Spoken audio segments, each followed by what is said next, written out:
Here's how to download Airtable as Excel. I'll be doing this on the web version. This feature isn't available on mobile. First, open the Airtable base that contains the data you want to export.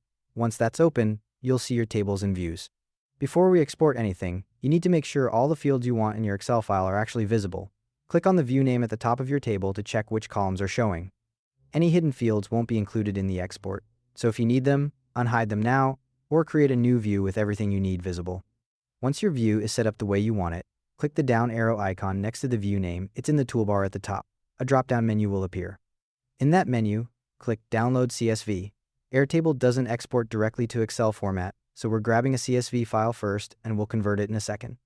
The file will start downloading to your Downloads folder.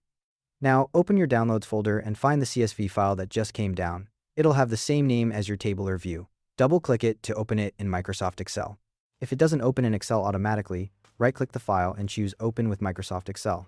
Once Excel opens with your data, we need to convert this from CSV to proper Excel format.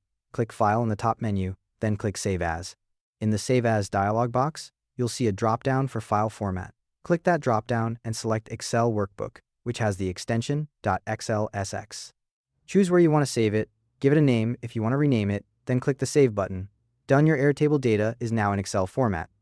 A couple of important things to keep in mind. First, if your Airtable has attachment fields, they'll show up in Excel as file names and URLs, but those URLs expire after a few hours, so if you need to download the actual files, do that right away.